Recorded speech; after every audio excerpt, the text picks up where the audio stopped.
احوال یوم الحشر آخر سورۃ قاف تفسیر ابن کثیر۔ الحمد للہ رب العالمین والصلاة والسلام علی اشرف الانبیاء وسید المرسلین سیدنا محمد وعلی آلہ واصحابہ اجمعین۔ اللهم صل على سيدنا محمد وعلى آل سيدنا محمد كما صليت على إبراهيم وعلى آل إبراهيم في العالمين إنك حميد مجيد۔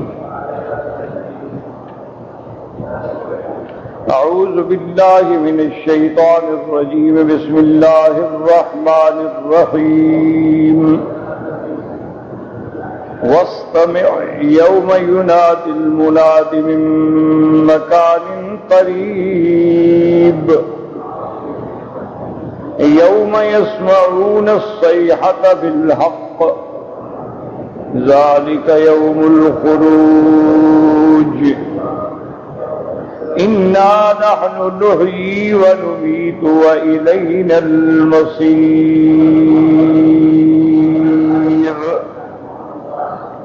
يوم تشقق الأرض عنهم صراعا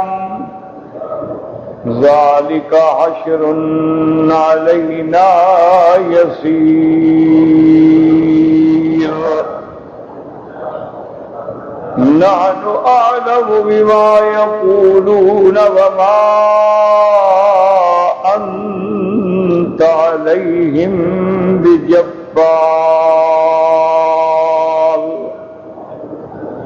فذكر بالقرآن من يخاف وعید۔ اللہ تبارک و تعالی نے کلام مقدس کی ان آیات مبارکہ میں جو سورۃ قاف کی آخری آیات ہیں ارشاد فرمایا واستمع، سن۔ تو اب یہ خطاب کس کو ہے؟ بعض علماء فرماتے ہیں کہ اللہ نے حضور صلی اللہ علیہ وسلم کو خطاب فرمایا کہ واستمع یا محمد صلی اللہ علیہ وسلم یوم ینادی المناد من مکان قریب۔ وہ فرماتے ہیں کہ یہ خطاب جو ہے حضور صلی اللہ علیہ وسلم کو ہے، اور اس کے بعد جو ہے یعنی وہ ساری امت کے لیے ہے کہ پھر حضور پاک نے اپنی امت کو سنانا۔ اور بعض علماء فرماتے ہیں کہ یہاں عام ہے، یعنی واستمع، اے انسان سن، یوم ینادی المناد، جب پکارنے والا پکارے گا۔ تو یہاں لفظ جو ہے وہ لفظ ندا ہے، ندا مانا پکارنا۔ جیسے قرآن مقدس میں وَنَادَى أَصْحَابُ الْجَنَّةِ أَصْحَابَ النَّارِ، کہ پکاریں گے جنت والے جہنم والوں کو کہ اللہ نے جو ہم سے وعدہ کیا تھا ہمارے ساتھ تو وعدہ پورا ہو گیا ہے۔ اللہ نے ہمارے ساتھ جنت کا وعدہ کیا، ہمیں تو جنت مل گئی۔ فَهَلْ وَجَدتُّم مَّا وَعَدَ رَبُّكُمْ حَقًّا، اور تمہارے ساتھ جو وعدہ تھا کیا تم کو بھی وہ وعدہ پہنچ گیا؟ وہ کہیں گے ہاں ہمیں بھی مل گئی، سزا مل گئی۔ تو لفظ منادا جو ہے ندا سے ہے، ندا مانا پکارنا۔ تو دوسری آیات مبارکہ سے ہمیں یہ پتہ لگتا ہے کہ قیامت کے قائم ہونے کے لیے سور پھونکا جائے گا، اور پھر سور جو ہیں وہ بعض علماء فرماتے ہیں کہ 3 قسم کے سور ہیں۔ ایک سور جو ہے کہتے ہیں فضا کا سور ہے، دوسرا جو ہے وہ صعق ہے، اور تیسرا جو ہے وہ بعث ہے۔ تو بعض علماء فرماتے ہیں، کیوں قرآن میں یہ لفظ آتے ہیں ونفخ في الصور ففزع من في السماوات ومن في الأرض إلا من شاء اللہ. اور دوسری جگہ قرآن میں آتا ہے وَنُفِخَ فِي الصُّورِ فَصَعِقَ مَن فِي السَّمَاوَاتِ وَمَن فِي الْأَرْضِ إِلَّا مَن شَاءَ اللَّهُ. پہلے میں آیا فَزِعَ اور دوسرے میں آیا صَعِقَ اور تیسرے میں آیا ثُمَّ نُفِخَ فِيهِ أُخْرَى فَإِذَا هُمْ قِيَامٌ يَنظُرُونَ. اور پھر سور پھونکا جائے گا اور پھر سب کھڑے ہو کے پھٹی آنکھوں سے دیکھنے والے ہوں گے. تو تین سوروں کا ذکر آتا ہے، نفخۃ الفزع، نفخۃ الصاعق، نفخۃ البعث.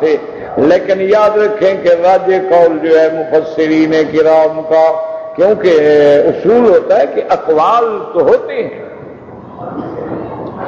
یعنی ہر مسئلے میں تفسیری اقوال ہوتے ہیں، لیکن جہاں پھر جمہور آ جائے، جمہور کا معنی یہ ہوتا ہے کہ مثلا فقہ کا مسئلہ ہے، اب تین امام ایک طرف ہو جائیں تو پھر صاف بات ہے کہ بہت بڑی وزن ہے اس مسئلے میں کہ پھر ایک امام اکیلے رہ جائیں گے. ہم ان کو نعوذ باللہ غلط نہیں کہیں گے، اللہ رحمت فرمائے، اجتہاد ہے، مجتہد سے خطا ہو سکتی. اسی لیے یعنی بڑے بڑے لوگ جو ہے نا جی، جیسے کہ عبداللہ ابن مبارک جیسا آدمی جو ہے، جو امیر المؤمنین فی الحدیث ہے، اور امام بخاری رحمت اللہ علیہ کے استاد، وہ فرماتے تھے کہ بھائی جس مسئلے میں یہ دو امام اکٹھے ہو جائیں نا، پھر بات کرنے کی ضرورت ہی نہیں ہے. ایک امام ابو حنیفہ اور ایک سفیان ثوری رحمت اللہ علیہ، وہ فرماتے تھے کہ جس مسئلے پر یہ دونوں امام متفق ہو جائیں تو فرماتے تھے بھی سبحان اللہ، پھر کیا کہنا ہے، پھر مزید کسی تحقیق کی ضرورت ہی نہیں رہتی آدمی.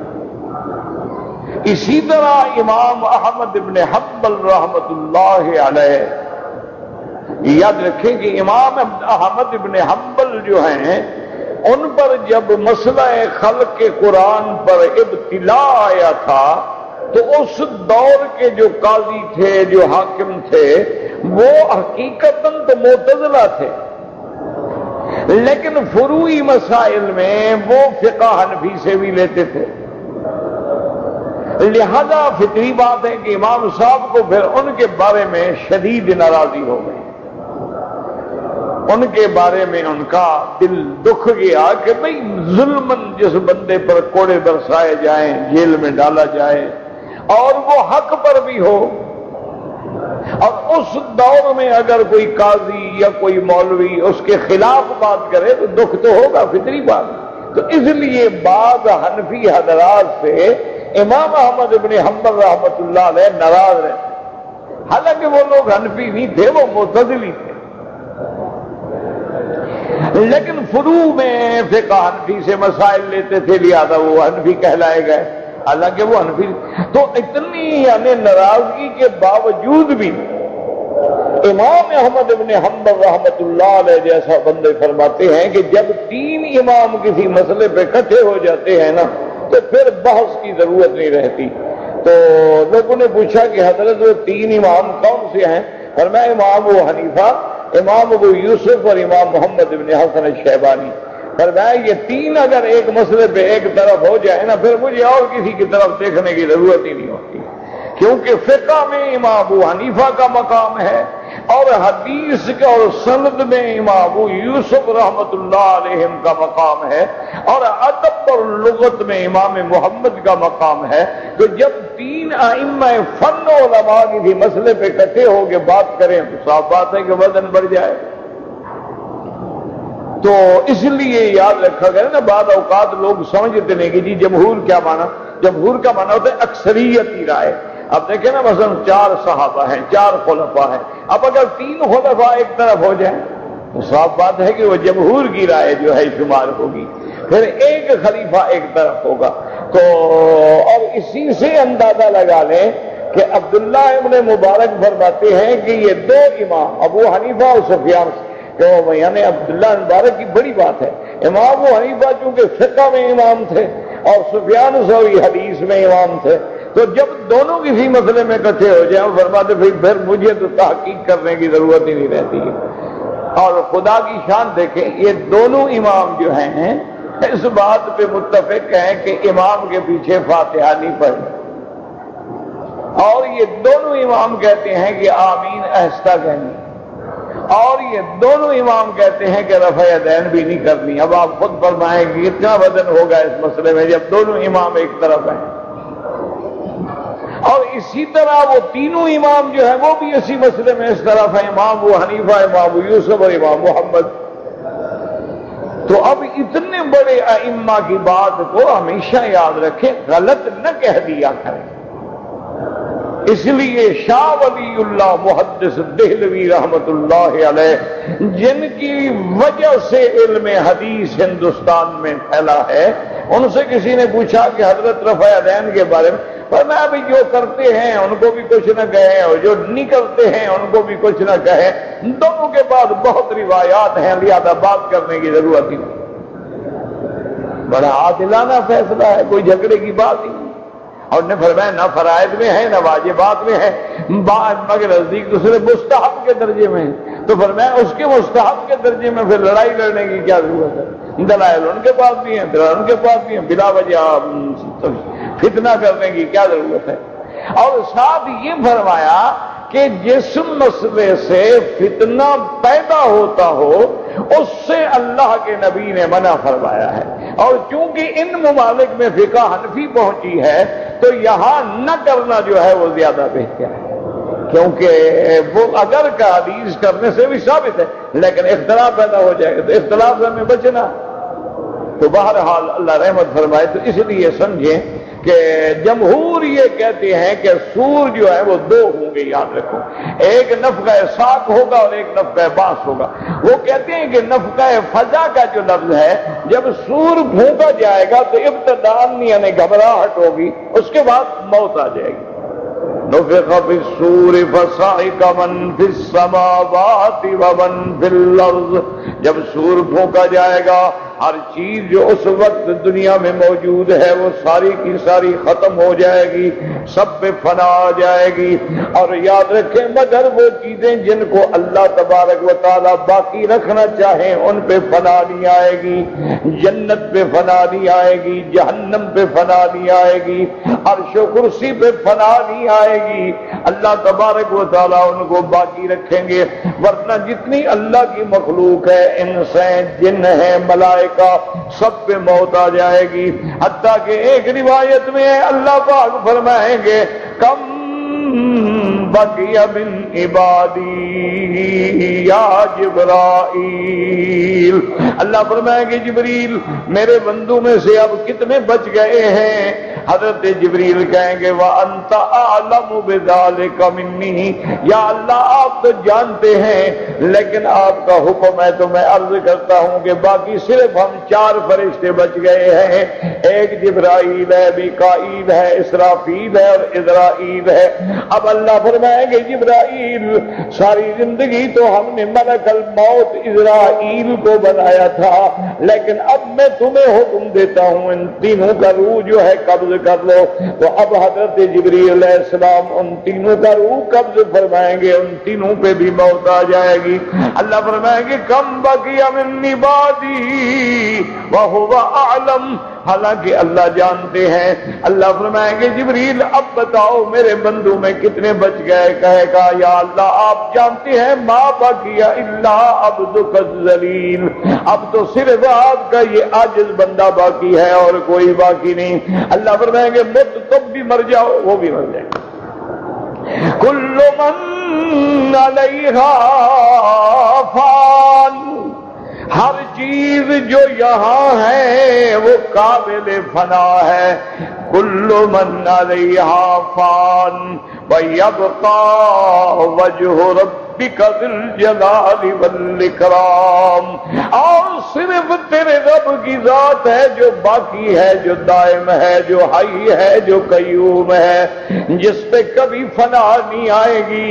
هو الاول والآخر والظاہر والباطن وهو بكل شيء علیم۔ هو الاول لیس قبلہ شیء، سب سے پہلے میرے خدا کی ذات ہے جس سے پہلے کچھ نہیں تھا اور آپ کے بعد بھی کچھ نہیں ہوگا، صرف اس کی ذات ہوگی۔ هو الظاہر، وہ دلائل کے اعتبار سے سب کو سمجھ آ سکتا ہے کہ اس کائنات کے بنانے والا کوئی خدا ہے۔ وَهُوَ الْبَاطِنُ، لیکن اس کی ذات تک ادراک کرنا اور پہنچنا، کنوں کو سمجھنا جو ہے وہ مشکل ہے، کوئی سمجھ نہیں سکتا، ہمارے عقول جو ہیں وہ ناقص ہیں۔ وَهُوَ بِكُلِّ شَيْءٍ عَلِيمٌ، اور یاد رکھو سور سے مراد حقیقتاً ہے، یعنی مجاز نہیں ہے۔ حضور نے فرمایا قَرْنٌ يُنفَخ، جیسے دنیا میں سینگ ہوتا ہے، اور دیکھا ہے آپ نے یہ ملنگ لوگ سینگ پھونکتے ہیں اور پیسے مانگتے ہیں، بھیک مانگتے ہیں، یہ آپ نے دیکھا ہے، سینگ اٹھائے ہوتے ہیں، آوازیں دیتے ہیں اس میں اور اس سے آواز نکلتی ہے، تو وہ بھی ایک سینگ ہوگا، اس میں کوئی شک نہیں، لیکن وہ کتنا طول ہوگا، کتنا عرض ہوگا، اس میں کتنے سوراخ ہوں گے۔ بعض روایات میں آتا ہے جیسے زمین سے آسمان تک کا طول ہوگا، اتنا لمبا ہوگا۔ اور ایک حدیث میں یہ بھی آتا ہے کہ اللہ کا فرشتہ جس کو اللہ نے ڈپٹی پہ لگایا ہے، اس نے سور پہ منہ رکھ لیا ہے اور آنکھیں اوپر اٹھی ہوئی ہے۔ متی یؤمر ینفخ، کب حکم ہوتا ہے کہ میں سور پھونکوں، یعنی بالکل تیار کھڑا ہے۔ اس لیے صحابہ نے عرض کیا یا رسول اللہ صلی اللہ علیہ وسلم، باہر کی دنیا کے بادشاہ آتے ہیں، بڑے بڑے عمراء اغنیاء آتے ہیں، بڑے بڑے زمیندار آتے ہیں، جگیردار آتے ہیں، ہم چاہتے ہیں آپ کے لیے ایک اعلیٰ لباس تیار کیا جائے تاکہ جب کوئی مہمان آئے تو آپ بھی اعلیٰ لباس پہن کے بیٹھیں۔ آپ نے فرمایا صحابہ کیا کہہ رہے ہو؟ ان الملک واضع فمه على السور رافع بصره الى السماء متى يؤمر ينفخ، اللہ کے فرشتے نے سور پہ منہ رکھ لیا ہے اور منتظر ہے اللہ کے حکم کا۔ جب قیامت اتنی قریب ہے تو مجھے لباس کی کیا ضرورت ہے، مجھے کپڑوں کی کیا ضرورت ہے، اس لیے میں اپنا وقت جو ہے اس میں ضائع کرنا نہیں چاہتا۔ تو یاد رکھیں وہ حقیقتاً سور ہے اور سور پھونکا جائے گا، اور اس لیے اب وہاں معلوم ہوتا ہے نفخ فی الصور، ابھی اسی قرآن کیا اسی صورت میں بھی ہے، وَنُفِخَ فِي الصُّورِ ذَلِكَ يَوْمُ الْوَعِيدِ، جس دن سور پھونکا جائے گا اور لوگ سارے قبروں سے کھڑے ہوں گے۔ اللہ نے فرمایا یہ وہی دن ہے جس دن ہم نے مجرموں کو سزا دینے کے لیے مقرر کیا ہے۔ وعید مانا عذاب، وعد مانا اللہ کی طرف سے رحمت کا وعدہ، ان کے ساتھ بھی عذاب کا چونکہ وعدہ تھا اس لیے وعید کہا گیا ہے۔ تو قرآن کہتا ہے سور پھونکا جائے گا، اور یہاں قرآن کہتا ہے کہ پکارا جائے گا۔ تو بات سمجھنے کی کوشش کریں، کیونکہ جو دشمن اسلام ہوتے ہیں نا وہ انہی باتوں سے بہانے ڈھونڈتے ہیں کہ دیکھیں جی ایک جگہ ان کا قرآن کہتا ہے کہ سور پھونکا جائے گا اور دوسری جگہ قرآن کہتا ہے وَاسْتَمِعْ يَوْمَ يُنَادِ الْمُنَادِ مِن مَّكَانٍ قَرِيبٍ۔ تو کہتے ہیں کیا مطلب ہوا؟ یہ تو تعارض ہے۔ حالانکہ تعارض نہیں ہوتا، یہ تعارض ہمارے دماغوں میں ہوتا ہے، ہمارے دماغوں میں خلل ہوتا ہے۔ جب دماغ میں خلل ہوتا ہے نا جی تو وہ پھر اسی قسم کے بہانے بناتے ہیں۔ اب جیسے انسان کہہ دیتا ہے نبی اسلام نے تو آزادی دی ہے، تو کہتے ہیں جناب عورتیں کہتے ہیں جی پھر ہمیں بھی آزادی ہے۔ تو آزادی کا کیا معنی ہوتا ہے؟ کپڑے اتار کے بازار میں چلے جاؤ، یہ آزادی ہے؟ تو آزادی اور بے حیائی کا کچھ فرق تو کرو نا۔ اگر آزادی تمہیں کھانے پینے میں آزادی ہے لیکن کبھی گندگی تو نہیں کھاتے ہو، آزادی جو ہے تو کھاؤ، یہ کیا معنی ہوا؟ اور جی ہمیں آزادی ہے، آزادی ہے کچا گوشت کھڑے کھڑے جانور کو ایسے دانت مار کے کھا جاؤ، آزادی ہے نا تمہیں کھانے کی پینے کی، جو پتی ہے پیو۔ اللہ کے بندے، ہر چیز کے حدود ہوتے ہیں۔ یہاں اللہ نے ہمیں کھانے کی آزادی دی ہے، لیکن وہاں دوسری آیت میں بیان بھی فرما دیا حلال کھاؤ اور حرام نہ کھاؤ، اور تیسری جگہ پر میں کلوا من طیبات ما رزقناکم، میرے رزق کی بھی پسندیدہ چیزیں کھایا کرو، گندی چیزیں نہ کھاؤ، کراہت والی چیزیں نہ کھاؤ، جس سے طبیعت میں کراہت آتی ہو اس سے بچ جاؤ۔ اللہ کے سارے قرآن کو پڑھو، صرف ایک جگہ تو نہ پڑھی اور جی اللہ نے تو جی اسلام نے تو جی عورت کو بھی آزادی دی ہے، مرد کو بھی آزادی دی۔ کیا آزادی دی ہے؟ اللہ نے تو یہ بھی فرمایا تم چاہو تو ایمان لے آؤ، چاہے تو کافر بنو۔ اس کا کیا معنی؟ ہم کافر بن جائیں؟ ورنہ اللہ فرماتا ہے تم آزاد ہو، ومن شاء منکم فلیؤمن ومن شاء فلیکفر، جو چاہے ایمان لائے، جو چاہے کافر بنے۔ تو اس کا معنی کیا ہے؟ کیونکہ جی ہمیں آزادی ہے لہذا ہم کافر بن جائیں، کوئی فرق نہیں۔ فرمایا نا لا یرضی بعبادہ الکفر، آزادی تو ہے لیکن میں بندے کے کفر سے راضی نہیں ہوں، ان کے لیے میں نے جہنم کی سزا رکھی ہوئی۔ تو جب تک سارے قرآن میں نظر نہیں ہوگی نا تو جھگڑا ہوگا۔ تو اب یاد رکھو، حالانکہ کوئی اختلاف نہیں، مسئلہ یہ ہے کہ اللہ کا فرشتہ آواز بھی دے گا یا ایتھا العظام البالیہ، تو آواز بھی ہوگی اور سور بھی پھونکا جائے گا۔ تو اب دونوں باتیں جو ہیں ان میں کوئی اعتراض نہیں ہے۔ اللہ کا فرشتہ کھڑے ہو کے پکارے گا کہ اے وہ سیدھا ہڈیو، اے گل سڑ جانے والے بالوں اور گوشت کے ذرات، سب جمع ہو جاؤ اپنے اپنے مقام پہ، تمہیں اللہ کے دربار میں پیش ہونا۔ تو فرشتہ آواز بھی دے گا اور سور بھی پھونکا جائے گا، یاد رکھ۔ تو اب دونوں باتیں جو ہے وہ جمع ہو گئی، کوئی قرآن میں تعارض نہیں۔ اب قرآن کہتے ہیں وَاسْتَمِعْ يَوْمَ يُنَادِ الْمُنَادِ مِن مَّكَانٍ قَرِيبٍ، کہ جس دن بلند ندا کرنے والا ندا دے گا قریب کی مکان سے، قریب کی جگہ سے۔ تو اس قریب کا کیا معنی ہے؟ اسی لیے یاد رکھے نا کہ قرآن پاک جو ہے نا، جب اللہ توفیق دے، اللہ نصیب کرے، قرآن پڑھا کرو اور قرآن میں غور کیا کرو اور قرآن کو سمجھا کرو، اور سمجھنے کے لیے علماء کے ساتھ تعلق ہے۔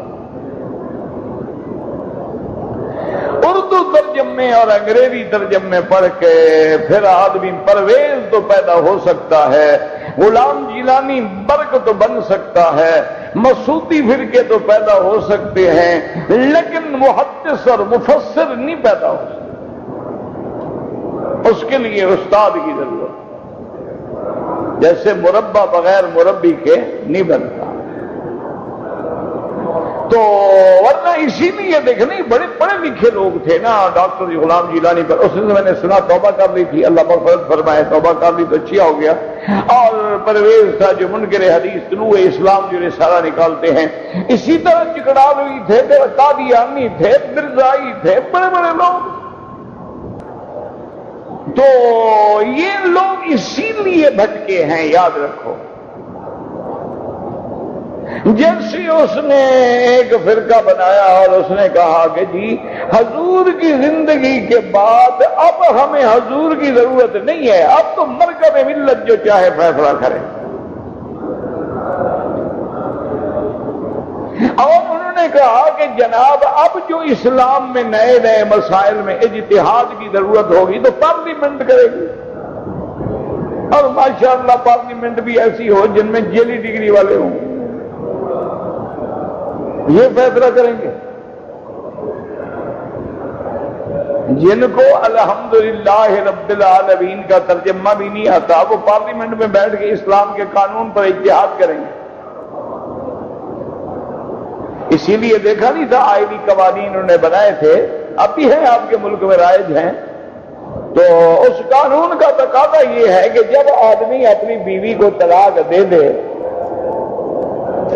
طلاق دینے کے بعد وہ متعلقہ یونین کونسل کے چیئرمین کو یا ناظم کو جو بھی ہوگا نوٹس دے گا اور طلاق کی کاپی بھی ساتھ لگائے گا کہ میں نے اپنی بیوی مسمات فلانا بنت فلانا کو طلاق دے دی ہے. تو اب چیئرمین کے پاس جب وہ نوٹس پہنچے گا، طلاق نامہ پہنچے گا، تو اب چیئرمین جو ہے فریقین کو نوٹس جاری کرے گا، طلاق دینے والے کو بھی اور متعلقہ کو بھی، اور ان کو کہے گا کہ بھی تم دو آدمی اپنے اپنے خاندان کے سمجھدار جو ہیں اپنے حکم مقرر کرو، اور فلاں دن پیشی ہے، اس پیشی میں آ کے ہم اجلاس میں پیش ہوں. وہ آئیں گے، ان کو کہے گا کہ بھائی ان کی سلو کرانے کی کوشش کرو. وہ اگر سلو میں ناکام ہو گئے وہ رپورٹ دیں گے جی سلو نہیں ہو سکتی ہے. اب چیئرمین جو ہے طلاق کو نافذ کر دے گا کہ جی طلاق پکی ہو. یہ آپ کے پاس قانون ہے، اور اس کا نام بھی کیا ہے جی؟ آئلی. آئلی عربی کا لفظ ہے نا، آئلہ. آئلی قوانین جو ہیں یہ قرآن و سنت کی روشنی میں ہم نے بنائے ہیں. ماشاءاللہ پتہ نہیں بنانے والے کون تھے، اللہ ہدایت دے، بر گئے تو بخشے خدا. آپ حیران ہوں گے کہ ایسا اسلامی قانون ہے، طلاق دینے والے نے طلاق دے دی ہے، بیوی اس کی ہے، نفاذ طلاق کا حکم چیئرمین کرے گا. وہ چیئرمین کی بیوی ہے. کوئی ایسا قانون آپ نے سنا ہے؟ بھئی طلاق دی ہے شوہر نے، تم کیا لگتے ہو؟ ایک دوسری بات یہ ہے کہ جب اس نے طلاق دے دی ہے تو اب سلو کرانے کا کیا مطلب؟ حالانکہ قرآن کہتا ہے وَإِنْ خِفْتُمْ شِقَاقَ بَيْنِهِمَا، اللہ فرماتے ہیں اگر میاں بیوی میں تمہیں جھگڑے کا خوف معلوم ہو رہا ہے، علامات ظاہر ہو رہی ہیں کہ میاں بیوی میں جھگڑا بڑھ رہا ہے، اللہ فرماتے ہیں اب ایسا کرو کہ فَأَصْلِحُوا بَيْنَهُمَا بِالْعَدْلِ، ان دونوں کے درمیان میں سلو کرانے کی کوشش کرو. اور دوسرے کا کہتے ہیں حَكَمًا مِّنْ أَهْلِهِ وَحَكَمًا مِّنْ أَهْلِهَا، ایک آدمی خاوند کی طرف سے حکم بنے، ایک بیوی کی طرف سے حکم بنے. ان میں کوشش کرو سلو ہو جائے تاکہ طلاق نہ ہو. سلو طلاق سے پہلے ہوتی ہے نہ کہ طلاق کے بعد. جب طلاق ہو گئی پھر سلو کا کیا مطلب؟ یہ تو قانون نہ ہوا، یہ تو وہی مثال ہوئی نا. وہ قاضی صاحب فرماتے تھے کہ ایک حکیمی تھا، اپنا بھنگی تھا، بھنگ پینے والا، اللہ مسلمان کو بچائے. تو بھنگی آدمی جو ہے نا ان کو پیشاب زیادہ آتا ہے، چونکہ وہ پیشاب آور ہوتی ہے نا، مدر ہوتی ہے. تو وہ لوٹا لے کے بیچارہ پیشاب کرنے کے لیے جا کے بیٹھے، لوٹے میں سوراخ تھا، وہ پیشاب سے فارغ ہو لوٹا خالی ہو جائے. اب وہ پریشان بھی، استنجا کیسے کروں، پانی تو ہے نہیں. پھر وہ دوبارہ بھاگے بیچارہ نل سے جا کے لوٹا بھرے پانی کا، پھر آئے پیشاب کے لیے کہ استنجا کروں. اتنی دیر میں وہ پھر خالی ہو جائے، اٹھے پانی کو پانی نہیں. تیسرے دفعہ جب بھر کے لایا کہنے لگا لوٹے سے اچھا ٹھیک ہے تم بھی مجھے ذلیل کر رہے ہو، آج میں استنجا پہلے کروں گا پیشاب بعد میں کر دوں. یہ وہی قانون ہے آپ کا. انا للہ و انا الیہ راجعون. اللہ تبارک و تعالی رحمت فرمائے. اسی لیے میں نے عرض کیا ہے کہ جب بھی قرآن پڑھنا ہو، حدیث مبارک پڑھنی ہو، اللہ نصیب فرمائے. اللہ ہمیں قرآن و سنت پہ چلنے کی توفیق عطا فرمائے، لیکن اس کے لیے بہت بڑے علم کی ضرورت ہے. اس میں یعنی ایک زبر زیر کا بھی فرق آ جائے تو آدمی جہنم میں جا گرتا ہے. اب دیکھیں نا، آپ روز قرآن پڑھتے ہیں صراط الذین انعمت علیہم، یہاں تا پہ زبر پڑھتے ہو انعمت، اللہ ہمیں ان کا رستہ چلا جن پہ تو نے انعام کیا ہے. اگر خدا نہ کرے کوئی پڑھے صراط الذین انعمت علیہم تو اب کافر ہو جائے گا کہ ان کا رستہ جن پہ میں نے انعام کیا ہے. حالانکہ صرف زبر کا فرق ہے اور پیش کا فرق ہے، اور تو اعراب کا ہی فرق ہے نا، لفظ نہیں بدلا، صرف زبر اور پیش. انعمتا یا انعمتو، انعمتا کا معنی جن پہ آپ نے انعام کیا، انعمتو کا معنی جن پہ میں نے انعام کیا. نعوذ باللہ، تو خود خدا کی جگہ پہ آ گیا. اسی لیے کہتے ہیں نا جی کہ انطاکیہ والے جو تھے، انطاکیہ ایک علاقہ ہے، یہ وہ علاقہ ہے جہاں موسیٰ علیہ السلام اور خضر علیہ السلام مہمان ہوئے تھے، تو انہوں نے روٹی نہ دی۔ کوئی بخیلوں کی بستی ہوگی نا، ورنہ اصول ہوتا ہے کہ 3 دن تک مہمان کا حق ہوتا ہے۔ مہمان اگر کوئی کسی کے گھر میں آ جائے، بستی میں آ جائے، تو 3 دن مہمان کا حق ہوتا ہے، 3 دن کے بعد کوئی حق نہیں۔ تو یہ تو نہیں نا کہ مہمان بھی تو باروں کا ڈیرے لگا کے بیٹھ جاتے ہیں۔ تو شریعت نے ایک اعتدال رکھا ہے۔ تو بہرحال وہ بستی والے کوئی ایسے سخی تھے کہ حضرت موسیٰ علیہ السلام جیسا ہم خرید کر کے روٹی کھا لیں، ہمارے کھانے کا انہوں نے کہا نہیں جائیں جی، ہمارے پاس کچھ نہیں۔ اور نے کہا عقل کے اندھو، چلو ہمیں کوئی چیز دے دو، ہم خود پکا شکا کے کھا لیں گے۔ انہوں نے کہا ہمارے پاس کچھ نہیں۔ بہرحال اللہ کے پیغمبر تھے، جلالی پیغمبر تھے، اس سے بھی واپس آ گئے۔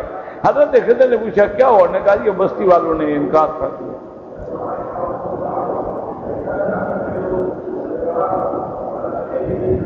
آپ نے فرمایا پھر ٹھیک ہے، صبر کرو۔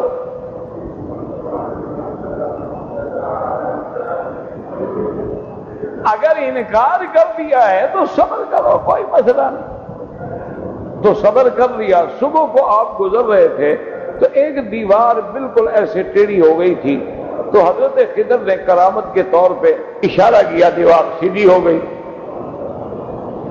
موسیٰ علیہ السلام کو جوش آ گیا۔ فوجد فیہا جدارا یرید ان ینقض فاقامہ قال لو شئت لاتخذت علیہ اجرا۔ موسیٰ علیہ السلام نے کہا حضرت مہربانی کر کے آپ نے ان کی دیواریں مفت میں ٹھیک کر دی، جنہوں نے ہمیں کھانا بھی نہیں کھلایا۔ آپ چاہتے ہیں ان کو کہتے کہ بھی ہمیں بھی مزدوری دو دیوار ٹھیک کرنے کی۔ آپ نے فرمایا موسیٰ علیہ السلام بس گزارا نہیں ہو سکتا، بس یہ 3 سبق ہی کافی ہیں۔ آپ مہربانی کریں، آپ اپنا کام کریں، مجھے اپنا کام کریں۔ اللہ نے جو علم تمہیں دیا ہے مجھے نہیں دیا، جو مجھے دیا ہے تمہیں نہیں دیا، گزارا کیسے ہو؟ اما الجدار فکان لغلامین یتیمین فی المدینۃ وکان تحتہ کنز لہما۔ آپ نے فرمایا وہ دیوار اصل میں 2 یتیم بچوں کی ہے، ان کے والد نے اس کے نیچے خزانہ دفن کیا ہے۔ اگر وہ دیوار گر جاتی، خزانہ ظاہر ہو جاتا، لوگ لوٹ لیتے، وہ بچے محروم ہو جاتے۔ میں نے اس دیوار کو ٹھیک کر دیا ہے، وہ وقت پہ گرے گی تاکہ خزانہ جو ہے اپنے اصلی مالکوں کو ملے گا، بچے جوان ہو جائیں گے، وارث ہو جائیں گے، ٹھیک ہو جائیں گے۔ میں نے تو ان کے لیے بنائی تھی، بستی والوں کے لیے تو نہیں بنائی۔ آپ ویسے جذبات میں آ گئے۔ اب جناب انطاکیہ والے جب قرآن پاک میں آراب لگائے جا رہے تھے نا، وہاں کی بستی والے آئے اکٹھے ہو کے، انہوں نے کہا حضرات مہربانی کریں، اللہ کے قرآن میں ہے کہ فَانْطَلَقَا حَتَّى إِذَا أَتَيَا أَهْلَ قَرْيَةٍ اسْتَطْعَمَا فَأَبَوْا أَن يُضَيِّفُوهُمَا۔ قرآن کہتا ہے جب بستی میں آئے، ابوا نے انکار کیا بستی والوں نے مہمانی سے۔ انہوں نے کہا یہ اتنا بڑا داغ ہے کہ قیامت تک قرآن پڑھا جائے گا اور ہماری بستی پہ یہ داغ رہے گا۔ اتنے بڑے بخیل تھے کہ 2 آدمیوں کو کھانا نہیں دیا۔ آپ اتنی مہربانی کریں، اباؤ کا با کا نیچے والا نقطہ جو ہے یہ ذرا اوپر لگا دیں تو ہمارا کام بن جائے گا۔ اس کا معنی ہوگا فَأَتَوْا أَن يُضَيِّفُوهُمَا، وہ بستی والے آئے کہ مہربانی کر کے مہمانی قبول کریں۔ تو اباؤ کا معنی انکار تھا، اتاؤ کا معنی آنا تھا، تو ایک نقطہ بدلنے سے سارا ترجمہ بدل گیا نا۔ اسی لیے آپ کے کسی اردو کے شاعر نے بھی کہا ہے نا کہ ایک وہ کہتا ہے کہ ہم دعا کرتے رہے اور تم دغا پڑھتے رہے۔ ہم تو دعا کرتے رہے نا، تم نے عین پہ نقطہ لگا دیا، دغا بن گیا۔ ایک ہی نقطے نے محرم سے مجرم کر دیا۔ محرم کے نیچے نقطہ دے دو تو مجرم بن جائے گا۔ قرآن سمجھنا جو ہے اس کے لیے اساتذہ کی ضرورت ہوتی ہے، ورنہ پھر آدمی جب بھٹکتا ہے نا پھر ویسے بھٹکتا ہے جیسے فیضی جیسا آدمی بھٹک گیا جس نے قرآن میں لکھا تھا سواتی الالحام، جس نے تفسیر لکھی تھی سارے قرآن کی بغیر نقطے کے تفسیر لکھ ڈالی۔ یہ جو مرزا قادیانی علیہ ما علیہ تھا، اس کا جو بڑا خلیفہ تھا حکیم نور الدین، یہ بہت بڑا قرآن کا مفسر تھا، لیکن گمراہ ہونے کے بعد یہ بندہ ہے جس نے مرزے کو گمراہ کر کے نبوت کا دعویٰ کروایا۔ اصل تو یہ تھا بدبخت، کیونکہ یہ مولوی تھا، پڑھا لکھا تھا، قرآن پہ بڑی نظر تھی، بھٹک گیا۔ اس نے پھر جناب وہ کہیں کی اینٹ کہیں کا روڑا، بھانمتی نے کنبا جوڑا، اس نے پھر اسی طرح کہیں سے لفظ غلام لیا، انا یکون لی غلام، اور کہیں سے لفظ احمد لیا، مبشرم برسول یاتی من بعد اسمہ احمد، اور اس کو کہا میں نے خواب دیکھا ہے وہ غلام احمد جو قرآن میں ہے وہ تیرا نام ہے۔ وہ کیسے قرآن کا ترجمہ کیا، غلام کہیں سے لے کے آ گیا، احمد کہیں سے لے کے آ گیا،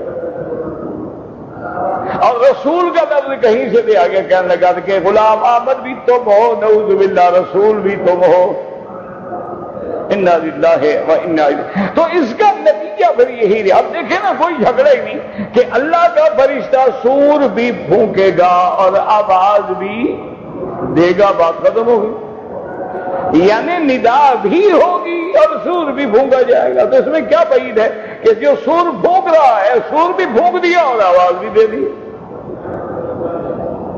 حتیٰ کہ علماء نے روایات میں نقل کیا ہے کہ وہ بلائے گا یا ایتھا العظام اچھا اب مسئلہ ہے کہ مکان قریب کا کیا معنی کہ وہ بالکل نزدیکی مکان سے آواز دے گا، یہ کیا معنی نزدیکی آواز سے؟ یہی وہ آیات ہوتی ہیں نا میرا بھائی جو دشمنان دین جو ہیں، جیسے رشدی ملعون ہے، تسلیمہ نسرین ملعونہ ہے، اور بڑے بڑے محرف پڑے ہوئے ہیں، اور آج کل بھی بہت تیرے بعض ایسے لوگ ہیں جو تمہارے چینلوں پہ آ رہے ہیں اور بالکل منکر دین ہیں۔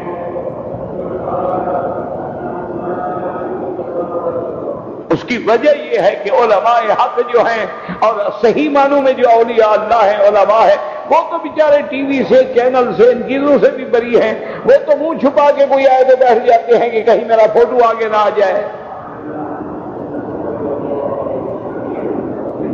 اب جو لوگ ٹی وی پہ آئیں گے وہ تو پھر ظاہر ہے میرے جیسے جاہلوں کو مولوی بنا کے لے آئیں گے،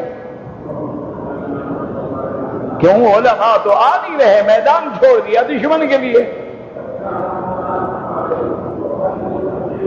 اس لیے وہاں آپ دیکھ لیں، آپ 24 گھنٹے ایک دن ٹی وی لگا کے سارے چینل دیکھتے رہیں، وہاں آنے والے کون ہوں گے؟ یا نعت خواں ہوں گے، بڑی مجلس سجی ہوئی ہے، حضور کی نعت پڑھی جا رہی ہے، اور جناب اس کو میوزک جو ہے وہ اپنا اس امپرومنٹ سے اس میوزک کی آواز پیدا کر کے اس میں ردھم پیدا کر کے نبی کی نعت پڑھی جا رہی ہے۔ یعنی خدا کا خوف ہی نہیں آتا کہ حضور کی نعت ہو اور ساتھ میوزک ہو اور ساتھ اس کے انداز ایسے ہوں جیسے فلمی گانے ہوتے ہیں، یہ نبی کی نعت ہوتی ہے۔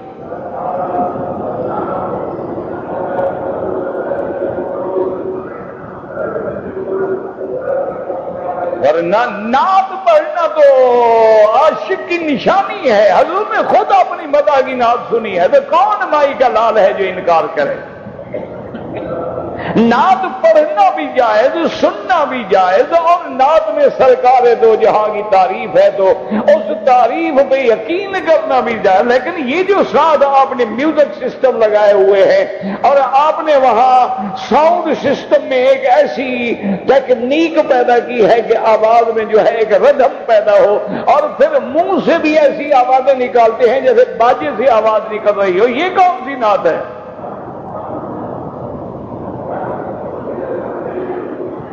اچھا ایک تمہیں نعت خواں ملیں گے، دوسرے چینل پہ آنے والے ماشاءاللہ بڑے بڑے مولوی صاحبان ہوں گے، اتنی لمبی داڑیاں ہوں گی، اور اینکر آگے جو ہے وہ لڑکی بیٹھی ہوئی ہے، میک اپ کر کے سنگار کر کے بال کھلار کے، اور مولوی صاحب اس سے جناب سوال جواب کریں۔ یہ کون سا مولوی ہے جناب جو غیر محرم عورتوں کے ساتھ بیٹھ کے باتیں کرتا ہے؟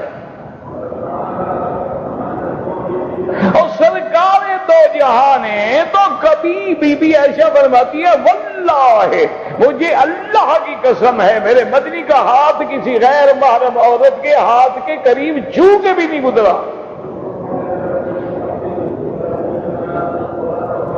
پتا ہے حضور بیعت فرماتے تھے عورتوں کی، وہ کیا تھا پردے میں، عورتیں ادھر بیٹھ گئی، حضور ادھر بیٹھ گئے، حضور پاک نے شرائط پڑھے، انہوں نے قبول کیا، آپ نے فرمایا میں نے بیعت کر لیا، بس جاؤ۔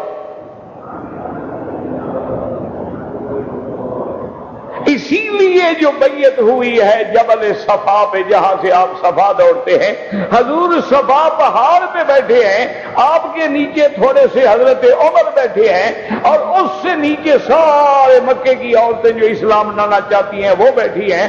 حضور پاک جب شرائط پڑھتے، حضرت عمر زور کی آواز سے پڑھتے تو عورتیں جواب دیتی کہ ہاں یا رسول اللہ ہم نے قبول کیا۔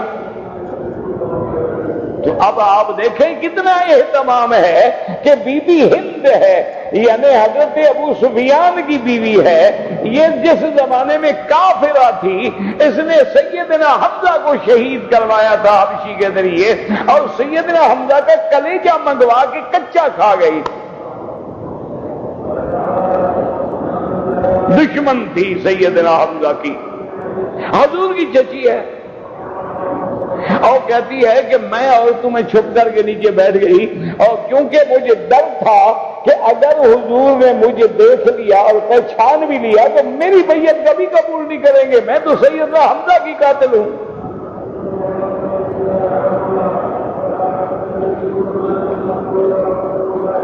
حضور پاک نے جب یہ آیت تلاوت کی ایھا النبی اذا جاءک المؤمنات یبایعنک علی الا یشرکن باللہ شیئا ولا یسرقن، اللہ کے ساتھ شرک نہ کریں، چوری نہ کریں، تو ایک بی بی نے بات کہتے ہیں ہند نے بولی کہ اگر کوئی خاوند اپنی بیوی کو خرچہ نہ دیتا ہو، تنگ کرتا ہو، اور گھر کے خراجات کے لیے بھی پیسے نہ دے، تو کیا بیوی بغیر خاوند کی اجازت کے اتنی پیسے اٹھا سکتی ہے کہ گھر کا خرچ پورا کر لے، کم از کم آپ روٹی کھا لے؟ تو یہ تو چوری نہیں ہوگی۔ فرمایا نہیں، یہ چوری نہیں ہوگی، یہ نہیں کہ مال اٹھا کے گھر والوں کو بھیج دے، مانے کھانے پینے میں بھی وہ بخیل ہے، نہیں دیتا۔ اب جو دو شرطیں ہو گئی اور تیسری شرط ولا یزنین، اسلام لانے کے بعد زنا نہیں کریں گی۔ تو بی بی ہندہ کہتی ہے میں برداشت نہیں کرتی، مجھ سے برداشت نہیں۔ میں نے کہا بتلزم الحرۃ یا رسول اللہ، آپ ہم سے یہ شرط لے رہے ہیں، وعدہ لے رہے ہیں کہ زنا نہیں کریں گی؟ کوئی شریف عورت بھی کبھی زنا کرتی ہے کہ اس سے یہ وعدہ لیا جائے؟ زنا تو کمینی عورتیں کرتی ہیں، غلام عورتیں کرتی ہیں، بامیاں کرتی ہیں، حرہ اور شریف عورت بھی کبھی زنا کا سوچ سکتی ہے، اس شرط لینے کی کیا ضرورت ہے؟ آپ نے آواز پہچانا، آپ نے فرمایا انت ہند، تم ہندہ ہو؟ اب بی بی کہتے میری تو جان نکل گئی کہ حضور نے پہچان لیا، میں تو غصے میں بول بیٹھی، لیکن حضور نے میری آواز پہچان لی، چاچی تھی۔ تو میں نے کہا ہاں یا رسول اللہ میں ہندہ ہوں۔ ہم بولے اللہ کا حکم ہے، جو چنا کی بات نہیں ہے، نہیں کرتی اچھی بات ہے، قرآن بھی تو یہی کہہ رہا ہے نا کہ زنا نہ کرو۔ تو یعنی حضور سکی چاچی کو بھی نہیں دیکھ رہے ہیں۔ اور جناب یہ کون سا مولوی ہے جناب، یہ کون سا بزرگ ہے جو غیر محرم اینکر کے ساتھ بیٹھ کے سبحان اللہ سوال و جواب ہو رہے ہیں، اور اس کے چہرے پہ نظریں گاڑے ہوئے ہیں، لاکھ بیٹی کہتے رہو، لاکھ بہن کہتے رہو، اس سے پردہ ختم ہو جائے گا میں کسی کو بیٹی کہہ دوں؟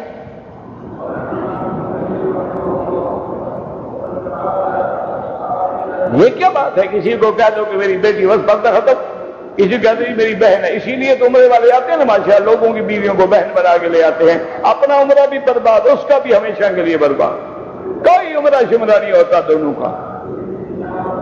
جو غیر محرم عورتوں کے ساتھ ایک ہوٹل کے کمروں میں سوتے ہیں، غیر محرم کے محرم بن کے آتے ہیں، ان کے لیے کوئی عمرہ شمرہ نہیں، کوئی ثواب نہیں، بلکہ اللہ کا عذاب لے کے واپس جائیں. یہ کون سا عمرہ ہے کہ مکہ مدینے میں آ کر خدا کے احکام کی خلاف ورزی کرو؟ اسلام کہتا ہے عورت اذان نہ دے، اس کی آواز بھی کوئی نہ سنے. اسلام کہتا ہے عورت امام نہ بنے، تاکہ امام بن کے جب رکوع سجود میں جائے گی تو مقتدی اس کی حرکات کو بھی نہ دیکھے. عورت کو پچھلی صفوں میں کھڑا کرو، مردوں کے آگے کھڑی نہ ہو. اور تم ایک کمرے میں سوئے ہوئے ہو اور جی میں نے میری منہ بولی بہن ہے، یہ کوئی نیا ایمان ہے، کوئی نیا قاعدہ ہے کہ منہ بولی بہن بن جاتی؟ تو میں جس کو منہ بولی بیوی کہہ دوں بیوی بن جائے گی؟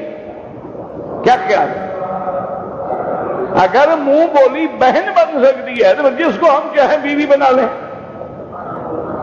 یہ کیا بات ہے؟ اللہ تبارک و تعالیٰ سے دعا کریں اللہ ہدایت دے. تو اس لیے ہمیشہ یاد رکھو کہ اب وہ میدان آپ نے چھوڑ دیا ہے، وہ دشمنوں کے ہاتھ میں آ گیا. یا اس پہ نعت خواں آئیں گے، یا اس پہ ملنگ اور ذاکر آئیں گے، یا اس پہ سیاسی لوگ آئیں گے. لاکھ مولوی ہوں، مقصد سیاست ہے اور اقتدار ہے. اللہ کے قرآن کو صحیح بیان کرنے والا کوئی نہیں آئے گا.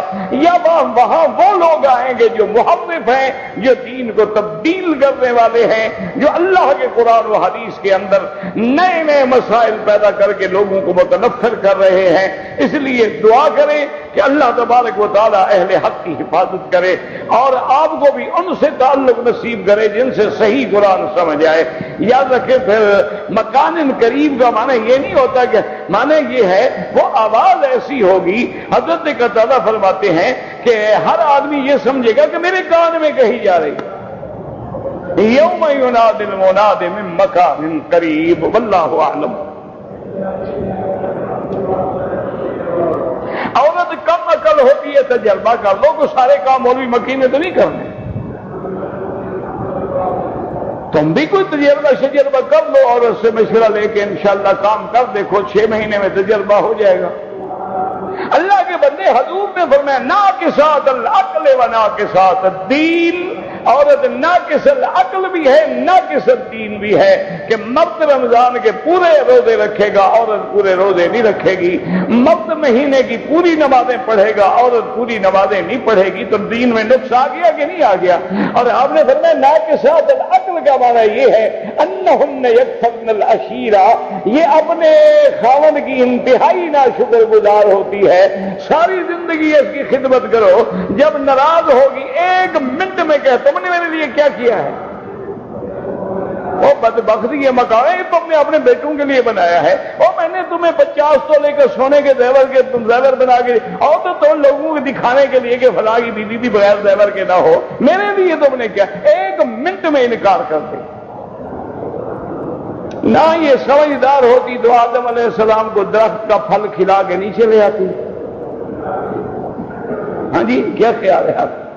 یہ عقل والی ہوتی تو حضرت آدم کو عذاب میں ڈالتی، جنت سے نکال کے کہاں لے آئی؟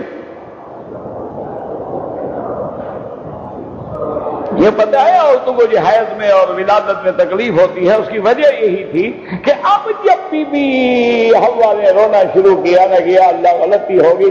آپ نے فرمایا ان اللہ کتب علیکن، ہم نے بھی تجھ پر بھی اور تیری بیٹیوں پر بھی قیامت تک سزا لکھ دی ہے کہ ہمیشہ روتی رہیں گی.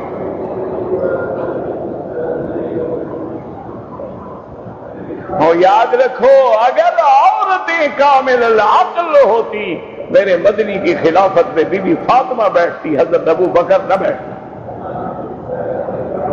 اس کا معنی یہ نہیں ہوتا لاکھوں میں کوئی ایک سمجھدار بھی ہوتی ہے، عقل والی بھی ہوتی ہے. یہ معنی یہ ہوتا ہے 1000 مرد کھڑا کرو 1000 عورت، پھر ذرا تجربہ کرو کہ کون ناقص العقل ہے اور کون کامل العقل ہے.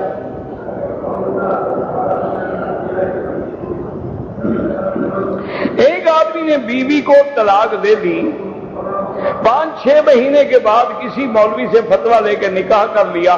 وہ جانے اور فتویٰ دینے والا جانے، انشاءاللہ سارا گناہ فتوے والے پہ ہوگا. اور لینے والے کو بھی پتا ہے کہ اس مولوی سے مجھے مل سکتا ہے، باقی کسی جہان سے نہیں مل سکتا، وہ کیوں لینے گیا؟ اس کی بھی نیت خراب تھی نا، ورنہ جمہور کے نزدیک 3 طلاق 3 ہیں اور 1 1۔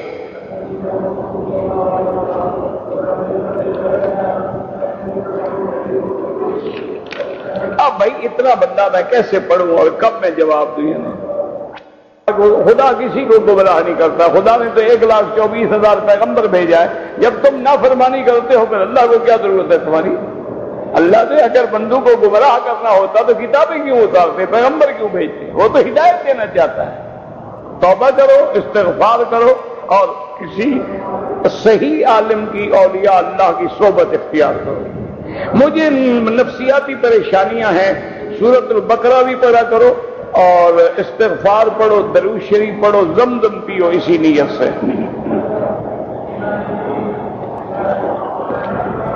بغیر ٹوپی کے نماز ہو جاتی ہے، اگر نہ ہو تو ہو جاتی ہے، اگر ہو تو نہیں اتار کے پھینک دو، یہ کوئی مسئلہ نہیں کہ کپڑا ہو تو نہ پہنو، نہ ہو تو ہو جاتی ہے، قمیض بھی نہ ہو تو نماز ہو جاتی ہے۔ میں نے شاہد کو دیکھا کا مجھے نہیں پتا ہے،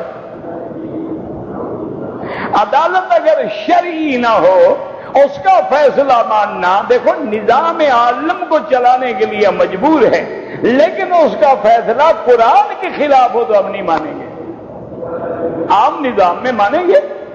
کیسے نہیں مانیں گے؟ ووٹ ڈالنا جو ہے یہ رائے ہے، تم سے رائے پوچھی جا رہی ہے، اب جیسی رائے دو گے اسی طرح کے ممبر آئیں گے انشاءاللہ، فکر نہ کرو۔ اگر 3-4 طواف اکٹھے کر لیں، بعد میں 2 رکعت پڑھ لیں، بالکل جائز ہے۔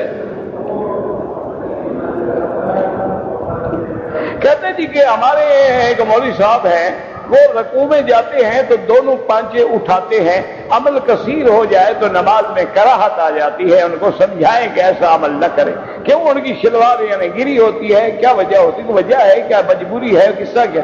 اور تمہاری نماز کا بھی کمال ہے کہ مولوی کی شلوار ہی دیکھ رہا ہے، تم اپنی نماز پہ نظر رکھتے تو مولوی بیچارے کی شلوار تو تمہیں نظر نہ آتی۔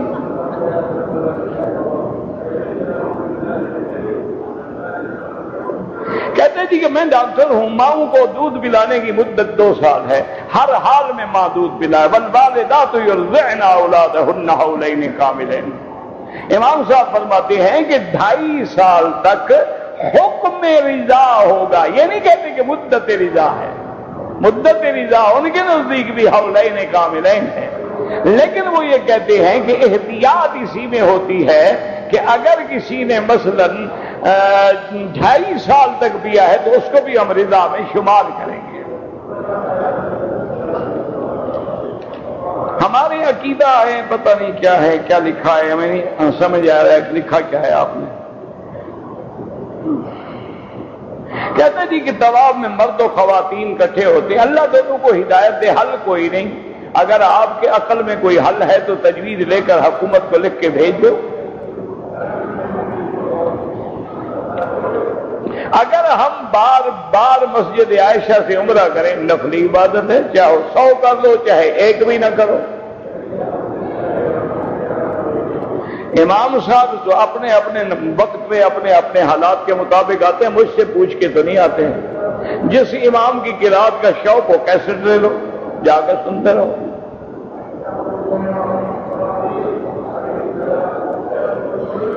اگر ایک آدمی نے نعوذ باللہ ثم نعوذ باللہ سالی کے ساتھ زنا کیا ہے تو نکاح ٹوٹ جائے گا؟ نکاح تو نہیں ٹوٹے گا، لیکن یہ سب سے بڑی لعنت ہے۔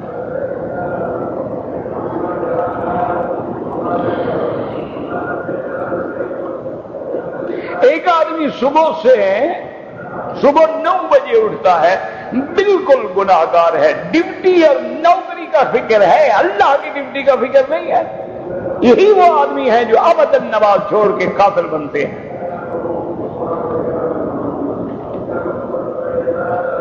کھانے پینے کی اشیاء کی زیادہ قیمت وصول کرنا، اگر تم سمجھ رہے ہو کہ میں دوسرے پہ ظلم کر رہا ہوں، حرام ہے۔ لا ضرر ولا ضرار، حضور نے فرمایا تجارت میں نہ اس کو نقصان پہنچاؤ نہ خود نقصان کھاؤ۔ جمعہ کی نماز میں 4 سنتیں پہلے ہیں، 4 بعد میں ہیں، نفل جتنی پڑھو۔ عید میلاد النبی جو ہے یہ 600 سال بعد شروع ہوئی ہے۔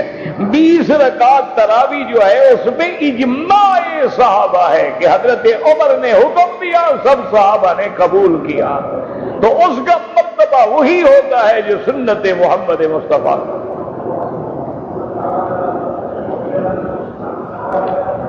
اگر یہ فیصلہ قرآن و سنت کے خلاف ہوتا صحابہ خاموش رہتے؟ یعنی تم بھی 1400 سال کے بعد بحث کر رہے ہو اور 20 اور 8 پہ، صحابہ نے تو کسی نے بحث نہیں کی، حضرت عمر نے حکم دے دیا، صحابہ نے قبول کر دیا، اجماع ہو گیا۔ مسجد عائشہ سے جو احرام باندھا جاتا ہے اللہ کے رسول کا حکم ہے، اگر نہ ہوتا تو حضور بی بی عائشہ کو بھیجتے۔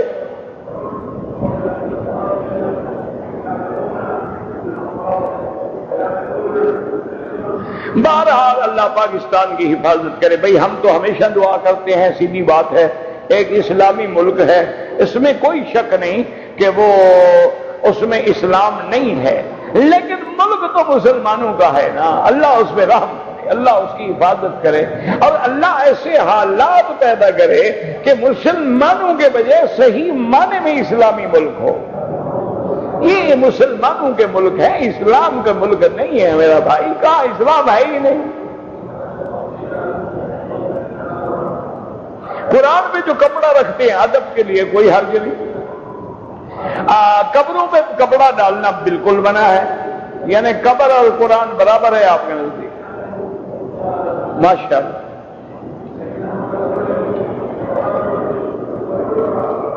اگر ایک آدمی فجر کو آیا، جماعت کھڑی ہو چکی تھی، نماز میں مل جائے، سنتیں بعد میں پڑھے، دونوں ڈبل تکبیر بھی جائز ہے جیسے اذان ہے، اکیلا کہو وہ بھی جائز ہے، کوئی مسئلہ نہیں ایسا۔ میں نے مروہ کو صفا سمجھا، دوبارہ دوڑو۔ بہرحال حیض کی حالت میں عورت کو یہ دیکھنا ہوگا کہ اس کی عادت کتنے دن ہے، اس عادت کے بعد سفید کپاس اندر رکھ کے چیک کرے کہ داغ لگتا ہے تو مانا ابھی تک حیض ہے، اور اگر نہیں ہے تو مانا پاک ہو گئی ہے۔ بہرحال اب اگر داغ لگ رہا ہے، پیشاب کے وقت ہی لگ رہا ہے، تو پھر 10 دن تک دیکھنا پڑے گا، اس کے بعد لگتا ہے لگتا رہے، وہ بیماری ہے، حیض نہیں۔ فجر اور عصر کے بعد حنفی مسلک میں یہ ہے کہ نماز نہ پڑھے، باقی ائمہ کے نزدیک جائز ہے۔ موبائل میں قرآن نہ رکھیں، احرام ناف سے نیچے نہ باندھیں، چونکہ ناف ظاہر ہو تو لعنت ہوتی ہے دیکھنے والے پہ۔ اگر ایک آدمی بالوں میں ٹک لگاتا ہے، عمرہ نہیں ہوتا، اس کا احرام نہیں کھلتا اور دم بھی پڑ جاتی ہے۔